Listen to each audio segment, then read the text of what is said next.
এক চোখা মানুষরা বলছে বিশ্ব এগিয়ে যাচ্ছে, আর কলবের মধ্যে আল্লাহ নূরওয়ালা মানুষরা বলছে বিশ্ব এগিয়ে যাচ্ছে বাট কিয়ামতের দিকে।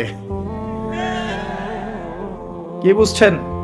বিশ্ব এগিয়ে যাচ্ছে ঠিকই, বাট কিয়ামতের দিকে, তার শেষ সময়ের দিকে এগিয়ে যাচ্ছে আস্তে আস্তে, এবং এখন খুব দ্রুত এগিয়ে যাচ্ছে। এখন সময় আরো দ্রুত যাচ্ছে। একটা বছর চলে যাচ্ছে একটা মাসের মতো, একটা মাস চলে যাচ্ছে একটা সপ্তাহের মতো, একটা সপ্তাহ যাচ্ছে একটা দিনের মতো, একটা দিন যাচ্ছে একটা ঘন্টার মতো। যারা আল্লাহর নূর এবং বসিরা প্রাপ্ত মানুষ তারা বুঝতে পারে। এই যে রমজান চলে আসলো, কয়দিন আগে রমজান শেষ করে আসলেন, এই যে রমজান চলে আসলো। এই যে কয়দিন আগে জুমার নামাজ পড়লেন, দেখবেন আবার জুমা চলে আসবে। সময় দ্রুত চলে যাচ্ছে। কিসের আলামত? কিয়ামতের আলামত। কত আলামত আছে আপনাকে বলে শেষ করতে পারবো না। মহিলাদের সংখ্যা বাড়ছে, পুরুষদের সংখ্যা কমছে। এমন মহিলাদেরকে রাস্তায় দেখবেন যারা পোশাক পরেও নগ্ন হয়ে ঘুরছে। এদের সম্পর্কে নবীজি বলেছেন, শেষ জামানায় এক শ্রেণীর মেয়ে আসবে যাদেরকে আমি দেখি নাই, মানে 1400 বছর আগে এরা ছিল না। তাদের খাসলত কি? তারা কাপড় পরবে, নিসাউন কাসিয়া আরিয়া, কাপড় পরবে কিন্তু নগ্ন থাকবে। আপনি 200-300 বছর আগে এই মহিলাদেরকে দেখতে পারতেন না। লাস্ট 200-300 বছর আপনি দেখতে পারবেন, যখন থেকে পশ্চিমা বিশ্ব এই ওয়ার্ল্ডের দায়িত্ব নিয়েছে তখন থেকে।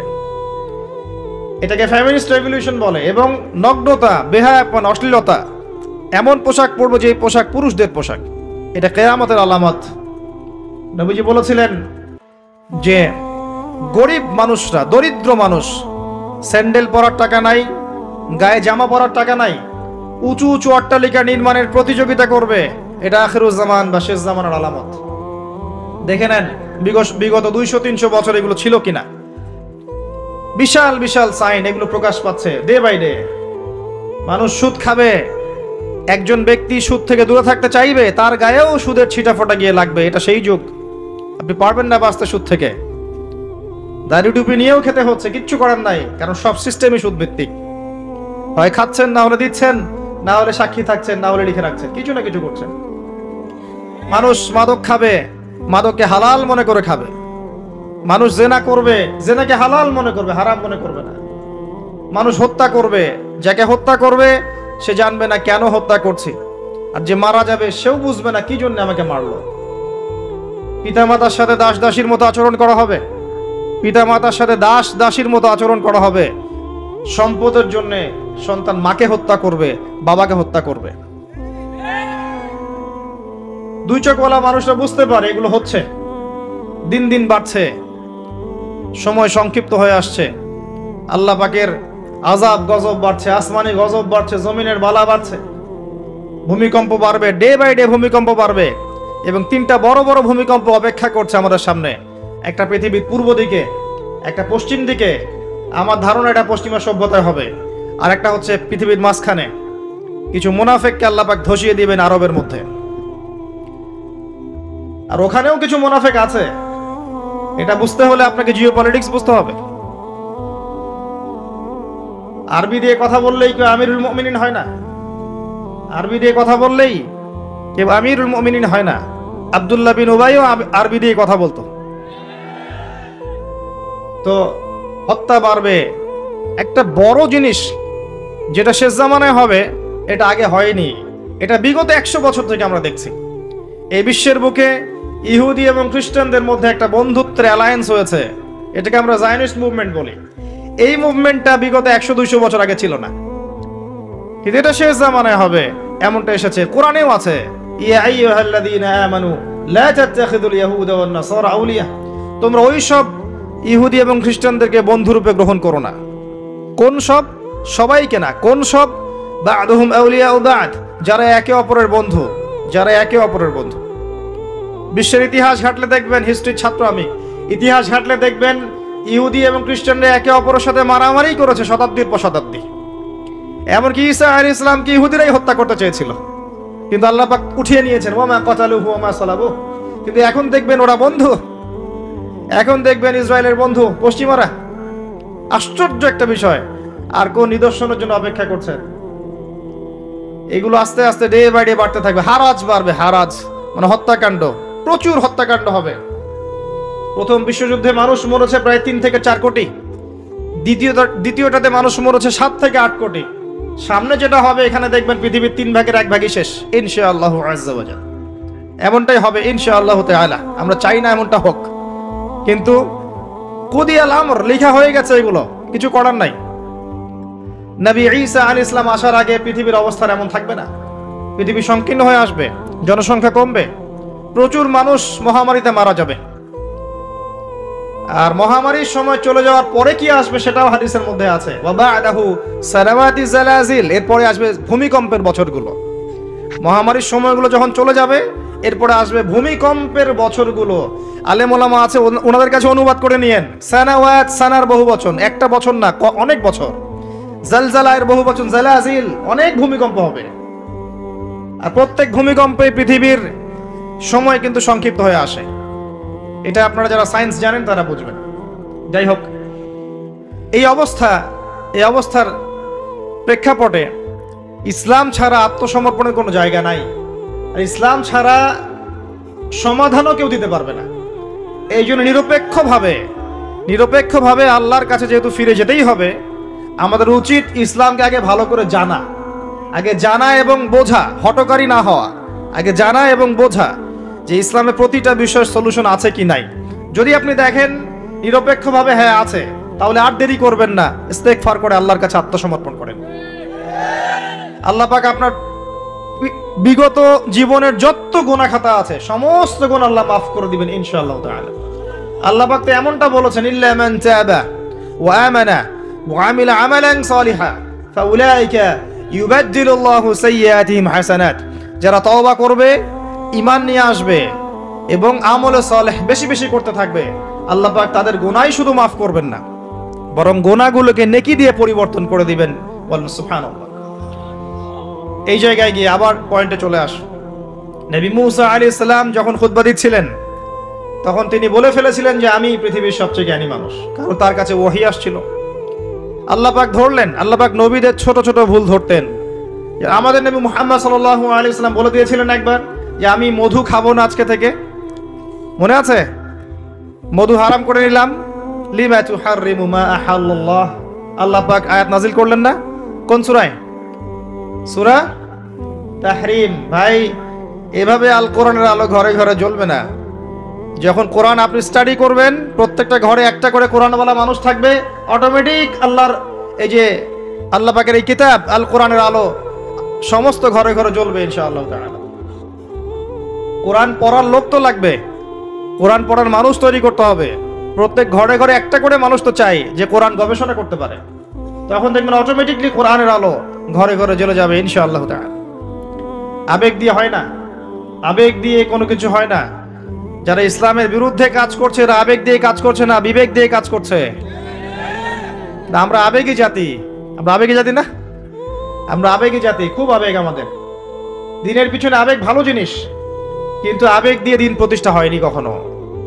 নবী সাল্লাল্লাহু আলাইহি ওয়াসাল্লাম হিকমা দিয়ে, বুদ্ধি দিয়ে, কৌশল দিয়ে ধীরে ধীরে বেসিক ঠিক করে আস্তে আস্তে আস্তে আস্তে ইসলামকে এগিয়ে নিয়ে গেছেন। 23 বছর সময় লেগেছে। কত বছর?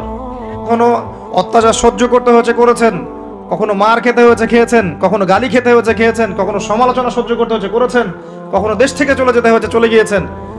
হাল ছেড়ে দেন নাই, ধীরে ধীরে ইসলামকে নিয়ে এগিয়ে গেছেন। একদিনে তো দিন কায়েম হয়নি, হয়েছে? নবী ঈসা আলাইহিস সালাম যখন আসবেন তিনিও একদিনে দিন কায়েম করবেন না, অনেক চড়াই উতরাই পেরিয়েই ইনশাআল্লাহ তাআলা জেরুজালেম থেকে তিনি পুরো বিশ্বে ইসলামী খেলাফা কায়েম করবেন ইনশাআল্লাহ। তার আগ পর্যন্ত এভাবে গ্লোবালি কিছু হবে এটা আমার মনে হয় না। আমি স্টাডি করে যা মনে হচ্ছে আমার কাছে মনে হয় না যে গ্লোবালি তার আগে কিছু হবে। ক্ষুদ্র পরিসরে বা ব্যক্তিগতভাবে বা সামাজিকভাবে ছোট ছোট ক্ষেত্রে কিছু হতে পারে, কিন্তু বড় পরিসরে মনে হচ্ছে না যে এত সময় আমাদের হাতে বাকি আছে। আল্লাহ রাব্বুল আলামিন ভালো জানেন, ইল্লা মাশাআল্লাহ। নবী মুসা আলাইহিস সালাম যখন এই কথা বলছেন, আল্লাহ পাক ধরে ফেলেছেন। তিনি বলছেন, আমার একজন বান্দা আছে যার নাম খিদর আলাইহিস সালাম। খিদর মানে শ্যামল বা সবুজ। তিনি যেখানে বসতেন ওই জায়গাটা সবুজ হয়ে যেত। একটা রুক্ষ জায়গায় তিনি বসলে ওই জায়গা সবুজ হয়ে যেত। তিনি বললেন, খিদির তোমার চেয়ে বেশি জ্ঞানী মানুষ। নবী মুসা আলাইহিস সালাম বললেন, আমি তার সাথে মিট করতে চাই, আমি তার সাথে দেখা করতে চাই, আমি তার কাছে জ্ঞান শিখতে চাই। তিনি এগিয়ে গেলেন জ্ঞান শেখার পথে। একজন সাথীকে সঙ্গে দিলেন, তার নাম ইউশা বিন নুন। এগিয়ে গেলেন, যেতে যেতে তাকে বলে দেওয়া হয়েছিল, এই মাছটা যেখানে গিয়ে জীবিত হয়ে যাবে সেখানেই তুমি তাকে পাবে, যেখানে দুইটা সাগর একসাথে মিলিত হবে সেখানে তুমি তাকে পাবে। নবী মুসা আলাইহিস সালাম ওই জায়গা থেকে আরো দূরে চলে গিয়েছিলেন, এবং যখন তিনি পথটা ভুল করেছেন তখন ক্লান্ত হয়ে পড়েছিলেন। এই জায়গায় গিয়ে আমি বলি যে আপনার জীবনের চলার পথ যদি ভুল হয়, আপনি খুব দ্রুত ক্লান্ত হয়ে যাবেন আর কি। আপনার কথা কি বুঝতে পারেন? আপনার জীবনের চলার পথ যদি ভুল হয়, আল্লাহর পথে না হয়, তাহলে আপনি খুব দ্রুত ক্লান্ত হয়ে পড়বেন। নবী মুসা আলাইহিস সালাম যখন বুঝতে পারলেন পথ ভুল হয়েছে, আবার ফিরে আসলেন। এসে দেখলেন পাথরের উপরে, শিলাখণ্ডের উপরে সেই ব্যক্তি বসে আছেন, তার নাম খিদির আলাইহিস সালাম। যে পৃথিবীর সবচেয়ে জ্ঞানী মানুষ, তার চরিত্র হওয়া দরকার ওই শিলার মতো। এটার একটা নিদর্শন। তিনি পাথরের উপর বসেছিলেন। খিদির আলাইহিস সালাম, নবী মুসা আলাইহিস সালাম বললেন, আমি আপনার কাছে জ্ঞান শিখতে চাই। আমি শুনেছি আপনাকে আল্লাহর পক্ষ থেকে জ্ঞান দেওয়া হয়েছে। তিনি কিন্তু নবী নন। আমি বোঝাতে চাচ্ছি যে নবী না হয়েও জ্ঞানী হওয়া যায়, আল্লাহর পক্ষ থেকে জ্ঞান আসতে পারে যদি আপনার কলবে কি থাকে, নূর থাকে, স্বচ্ছতা থাকে, এবং আপনি বেশি বেশি আল্লাহর জিকির করেন, আল্লাহকে ডাকেন, আপনি আল্লাহর মারিফত অর্জন করতে পারেন, মনের মধ্যে হিংসা থাকে না, বিদ্বেষ থাকে না, অহংকার থাকে না, আল্লাহর নূর আসতে পারে। এই যুগেও সম্ভব ইনশাআল্লাহ তাআলা। হাল আত্তাবিউকা আলা আন তুআল্লিমানি মিম্মা উল্লিমতা রুশদা। মুসা আলাইহিস সালাম বলছেন, আমি কি আপনার সাথে সফর সঙ্গী হতে পারি? এই শর্তে যে আপনি আমাকে জ্ঞান শেখাবেন, যেই জ্ঞান আল্লাহ আপনাকে শিখিয়েছেন। এবার খিদির আলাইহিস সালাম বলছেন, ইন্নাকা লা তাস্তাতিআ মাইয়া সাবরা, তুমি তো আমার সাথে ধৈর্য ধরতে পারবে না। সুবহানাল্লাহ। একজন নবীকে বলছেন, একজন নবীকে একজন মানুষ বলছেন, তুমি তো আমার সাথে ধৈর্য ধরতে পারবে না। আপনি মনে করেন একটা স্কুলের টিচার 100টা বাচ্চাকে পড়াচ্ছেন, পরীক্ষার আগে আপনি বলে দিলেন যে 1 বছর আমি তোমাদেরকে পড়িয়েছি, তুমি অমুক আব্দুল্লাহ ফার্স্ট হতে পারো, আর তুমি আব্দুর রহমান তুমি ফার্স্ট হতে পারবে না, তুমি হবে লাস্ট।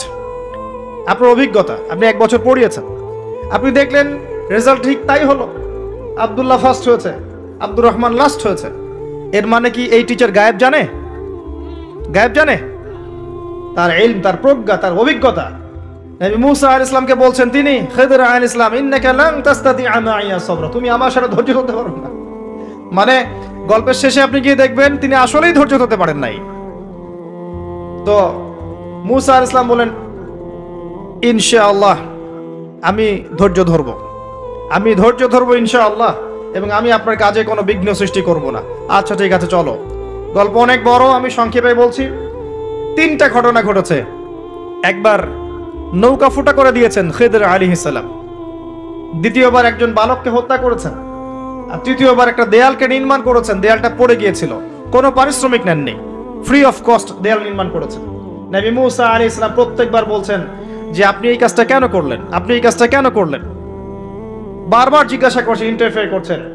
এবং খিদির আলাইহিস সালাম বলছেন, আমি কি বলিনি তোমাকে, আলাম আকুল লাক ইন্নাকা লান তাস্তাতিআ মাইয়া সাবরা। এক পর্যায়ে যখন তিনি তৃতীয় প্রশ্নের উত্তর দিতে পারলেন না, সবর করতে পারলেন না, তখন খিদির আলাইহিস সালাম বলেন, হাযা ফিরাকু বাইনি ওয়া বাইনাক, এই হচ্ছে তোমার আমার পার্থক্য, আর একসাথে চলা হলো না। তবে যাওয়ার আগে আমি তোমাকে জানিয়ে দেব কেন আমি এই কাজগুলো করেছি। ওই নৌকা ফুটা না করলে, ওই নৌকার পিছনে জলদস্যু ছিল, ভালো নৌকা হলে নিয়ে চলে যেত। আমি ওই ব্যক্তির ক্ষতি করিনি, বরং উপকার করেছি নৌকা ফুটা করে দিয়ে।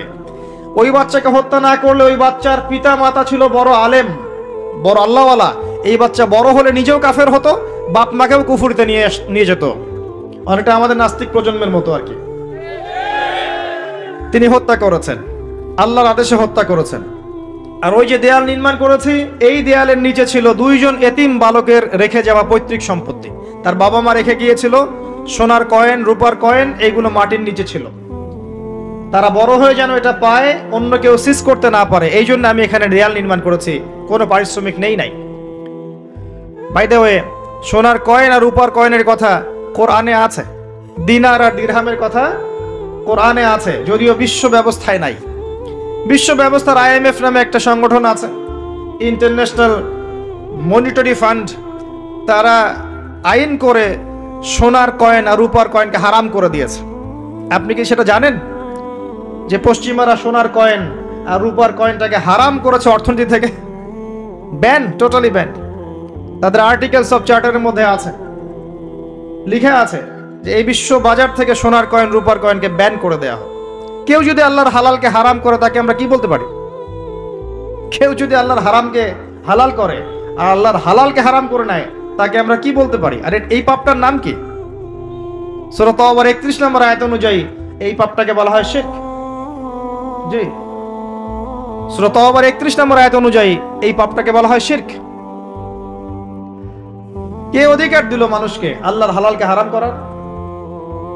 একটা কয়েনের মধ্যে ইন্ট্রিনসিক ভ্যালু থাকে, অন্তর্নিহিত মান থাকে। এখানে যতটুকু সোনা আছে এতটুকুই আছে, এর ইন্ট্রিনসিক ভ্যালু আছে, অন্তর্নিহিত মান আছে। আজীবনে এই মান কমে যাবে না ইনশাআল্লাহ তাআলা, বরং বাড়বে। আপনার কাছে যা দিয়েছে তারা এটা হারাম করার পরে এটার মান দিন দিন বাড়ে না, বরং দিন দিন কমতে পারে। এতে করে আপনি আপনার শ্রম হারাচ্ছেন, আপনি শ্রম দিয়ে টাকা আর্ন করছেন। সেই কঠোর পরিশ্রমের টাকার মান যখন কমে যায় তখন আপনার শ্রমটাও চলে যায়। কেউ আপনার শ্রমটা চুরি করে খেয়ে ফেলে। শুধু ব্যক্তির পর্যায়ে না, বড় বড় রাষ্ট্রকে তারা দেউলিয়া করতে পারে, করেছে হিস্ট্রিতে। যাই হোক, ওইদিকে আমি যাচ্ছি না। তবে কোরআনে যে দিনার দিরহামের কথা আছে এটা জেনে রাখেন। অ্যাটলিস্ট কিছু করতে পারবেন না আমি জানি, বাট জেনে রাখেন। জানতে দোষ আছে? জানতে কোনো দোষ আছে? কিছু করার নাই, কিন্তু জানতে দোষ আছে? আচ্ছা, জেনে রাখেন। এরপরে নবী মুসা আলাইহিস সালাম 3টা উত্তর পেয়ে গেলেন। এখন এই যে ঘটনাটা আপনাকে বললাম সূরা কাহফের মধ্যে আছে, এখানে খিদর আলাইহিস সালাম কি এক চোখ দিয়ে দেখেছেন না 2 চোখ দিয়ে দেখেছেন? নবী মুসা আলাইহিস সালাম বাইরের চোখ দিয়ে দেখছেন, এটা কেন করলেন, এটা কেন করলেন, এটা কেন করলেন। এর পিছনের কারণটা কিন্তু তিনি ধরতে পারেন নাই। নবী হয়েও ধরতে পেরেছেন কে? খিদর আলাইহিস সালাম। তার মানে আল্লাহর পক্ষ থেকে জ্ঞান যখন আপনার কাছে আসবে, আপনার কলবে আল্লাহ নূর আসবে, হিকমা এবং প্রজ্ঞা আসবে, আপনি অনেক দূর পর্যন্ত দেখতে পারবেন ইনশাআল্লাহ তাআলা। এটা সাধারণ মানুষ পারবে না।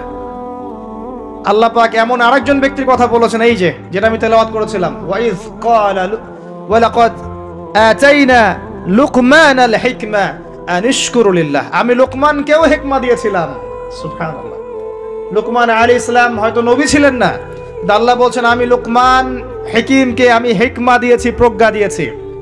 3 জন ব্যক্তির জন্য জান্নাতের একটা সুসংবাদ আছে, জান্নাতে বড় মর্যাদা আছে। 3 জনই হচ্ছেন কালো বর্ণের, আফ্রিকান কন্টিনেন্টের মানুষ, যেটাকে আমরা মনে করি যে কুৎসিত চেহারা। আসলে তো মানুষ কুৎসিত নয়। মানুষ কি কুৎসিত হয়? কালোর মধ্যে সৌন্দর্য আছে না? নর্মাল যে ভাষা ব্যবহার করে সেই ভাষায় বললাম যে 3 জন কালো বর্ণের মানুষের জন্য জান্নাতের সুসংবাদ আছে। যারা কালো ছিলেন, আফ্রিকার মানুষ ছিলেন, ইথিওপিয়া ইরিত্রিয়ার মানুষ ছিলেন। তাদের একজনের নাম হচ্ছে বেলাল আল হাবাশি রাদিয়াল্লাহু আনহু, যাকে উমাইয়া বিন খালাফ মক্কায় শুইয়ে বুকের উপর পাথর চাপা দিয়েছিল না, আর তিনি বলতেন আহাদুন আহাদ। তাকে শুইয়ে দেওয়া হয়েছে এবং বলা হচ্ছে বলো লাত এবং ওজ্জার নামে কসম করো। কিচ্ছু করতে হবে না, ইসলামকে অস্বীকারও করতে হবে না, খালি লাত এবং ওজ্জার নামে কসম করো। সে বলছে আহাদুন আহাদ, যিনি এক তিনি এক, যিনি এক তিনি একক। অত্যাচার করা হচ্ছে, নির্যাতন করা হচ্ছে, তিনি একটা কথাই বলছেন আহাদুন আহাদ, যিনি এক তিনি এক। আল্লাহ পাকের কাছে এত ভালো লেগেছে এই কথাটা, আল্লাহ সূরা নাজিল করেছেন কুল হুয়াল্লাহু আহাদ, বলুন তিনি আল্লাহ এক। সুবহানাল্লাহ। বেলাল রাদিয়াল্লাহু আনহুকে যেই মক্কায় নির্যাতন করা হয়েছে, ওই মক্কায় মক্কা বিজয়ের দিন তিনি কাবা ঘরের ছাদে উঠে আজান দিয়েছেন। সুবহানাল্লাহ। আল্লাহ পাক এইভাবে দিন পরিবর্তন করে দেন। আল্লাহ পাক দিন সবসময় একরকম রাখেন না। আজকে যাকে নির্যাতন করা হচ্ছে, নিপীড়ন করা হচ্ছে, যদি সে হকপন্থী হয়ে থাকে, দেখবেন আল্লাহ পাক তাকে ওই জায়গায় সম্মানিত করে দিবেন ইনশাআল্লাহ। এটা আল্লাহ সুন্নাহ, আল্লাহ পাক করেছেন হিস্ট্রিতে যুগে যুগে। আরেকজন হচ্ছেন বাদশা নাজাশি। এটাকে যার রাষ্ট্রে মুসলিমরা আশ্রয় নিয়েছিল হিজরত করে, আবিসিনিয়ার বাদশা নাজাশি, মনে আছে? সিরাত পড়েছেন? আচ্ছা। আরেকজন হচ্ছে লুকমান হাকিম আলাইহিস সালাম, তার উপরেও জান্নাতের বড় মর্যাদা আছে। তাকে অপশন দেয়া হয়েছিল নবুয়ত নিবেন নাকি প্রজ্ঞা নিবেন। তিনি নবুয়তের দায়িত্বটাকে ভারী মনে করেছেন এবং প্রজ্ঞাটাকে সহজ মনে করেছেন এবং প্রজ্ঞাটাকে তিনি বেশি বেশি নেয়ার জন্য আল্লাহর কাছে দোয়া করেছেন। আল্লাহ রাব্বুল আলামিন তাকে প্রজ্ঞা নাজিল করেছেন, প্রজ্ঞা দিয়েছেন। আসেন তিনি কি বলছেন এবং একজন প্রজ্ঞাবান মানুষের আচরণ কেমন হওয়া উচিত। তিনি আল্লাহ পাক বলছেন, ওয়ালাকাদ আতাইনা লুকমানাল হিকমা, আমি লোকমানকে হিকমা এবং প্রজ্ঞা দিয়েছি, আমার পক্ষ থেকে জ্ঞান শিক্ষা দিয়েছি। আনিশকুরু লিল্লাহ, জ্ঞানের প্রথম কাজটা হচ্ছে হে লোকমান তুমি আল্লাহর শুকরিয়া আদায় করবে। সুবহানাল্লাহ, একজন জ্ঞানী মানুষ আল্লাহর শুকরিয়া আদায় করে। ওয়া মান ইয়াশকুর ফাইন্নামা ইয়াশকুরু লিনাফসি, যে ব্যক্তি আল্লাহর শুকরিয়া আদায় করে সে নিজের নফসের ভালোর জন্যই সেটা করে। আল্লাহ পাক অন্য আয়াতে বলেছেন, লা ইন শাকারতুম লা আযীদান্নাকুম, যদি তোমরা আল্লাহর শুকরিয়া আদায় করো আমি তোমাদের প্রতি আমার নেয়ামতকে কি করব, বাড়িয়ে দেব। ওয়ালা ইন কাফারতুম, যদি তোমরা কুফরি করো, ইন আযাবি লাশাদীদ, আমার আযাব বড়ই কঠিন, বড়ই কঠিন। আমাদের উচিত দিনে কমপক্ষে 100 বার করে হলেও আলহামদুলিল্লাহ পড়া যাবে। যে কোনো অবস্থাতে আলহামদুলিল্লাহ, আলহামদুলিল্লাহ। ভাই কেমন আছেন? আলহামদুলিল্লাহ। ভাই পরিবার কেমন আছে? আলহামদুলিল্লাহ। ভাই চাকরি কেমন আছে, চলছে কেমন? আলহামদুলিল্লাহ। ব্যবসা কেমন? আলহামদুলিল্লাহ। এটা হচ্ছে সেই বান্দা নিদর্শন যার মনের মধ্যে আল্লাহর প্রতি ভক্তি শ্রদ্ধা আছে, যার মনের মধ্যে আল্লাহর নূর আছে। তার নিদর্শন হচ্ছে সে সব সময় শুকরিয়া আদায় করবে।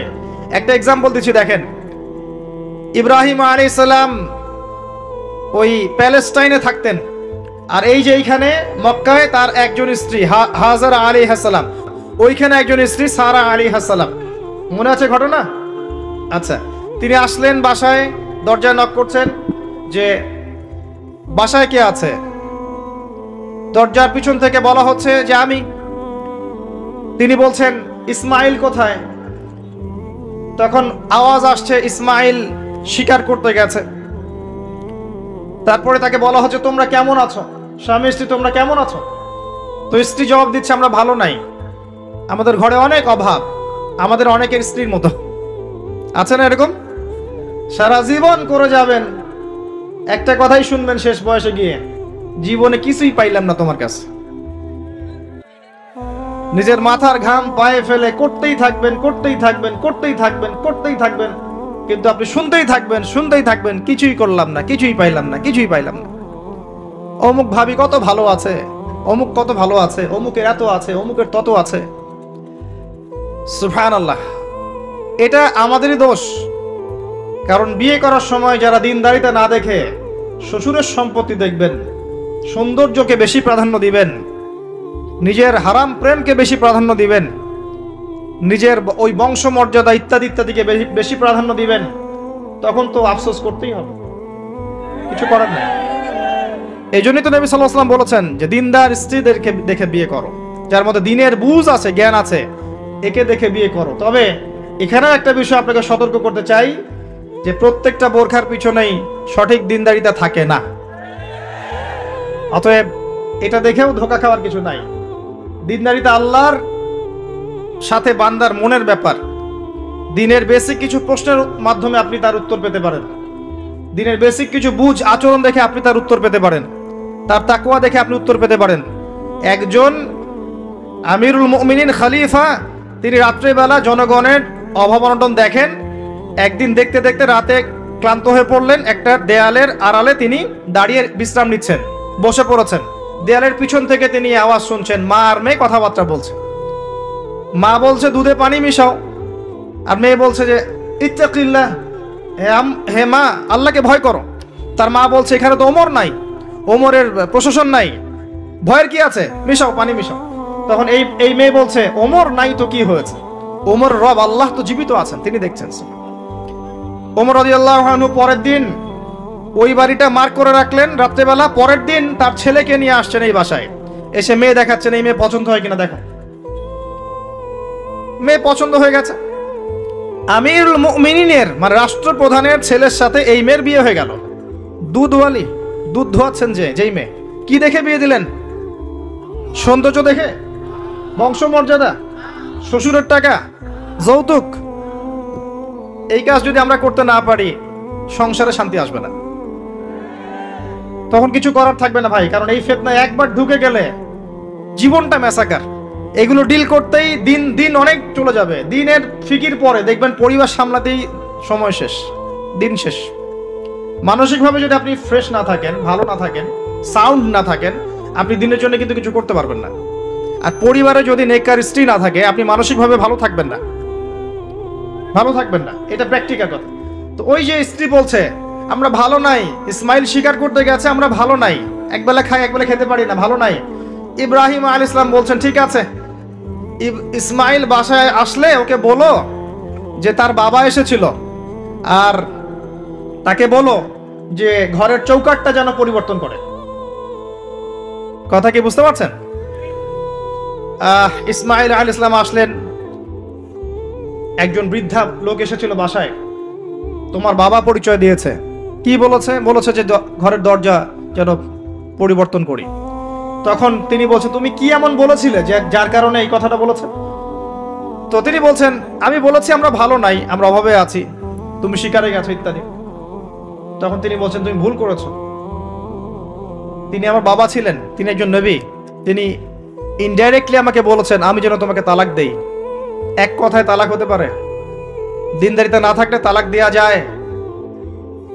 যদি ধৈর্য ধরতে ধরতে ধরতে ধরতে আপনি অতিষ্ঠ হয়ে যান, দিনের ব্যাপারে আর কম্প্রোমাইজ করতে পারেন না, সেক্ষেত্রে তালাক একটা অপশন আছে। এটা খারাপ নয়, যদিও এটা মন্দের ভালো একটা অপশন, কিন্তু সবর করতে উৎসাহিত করা হয়েছে। সবর করতে করতে করতে করতে যদি ভিতরটা পরিবর্তন না হয়, এরকম আল্লাহর প্রতি অকৃতজ্ঞ মানুষকে নিয়ে আপনি সারা জীবন চলতে পারবেন না। এবং দিনের পথে চলতে গিয়ে যারা প্রতিবন্ধকতা স্বীকার করে, তাদেরকে নিয়ে আপনি আল্লাহর পথে দাওয়াত এবং মুজাহাদার মেহনত করতে পারবেন না। এই জায়গায় গিয়ে অনেক সময় এক্সট্রিম ডিসিশন নিতে হতে পারে। এটা ইসলাম কিন্তু অপশন রেখেছে আপনার জন্য, আমি উৎসাহিত করছি না, অপশন রেখেছে। এরপরে আবার তিনি আসলেন অনেক বছর পর, এসে আবার নক করলেন যে আসসালামু আলাইকুম। ওয়ালাইকুম সালাম।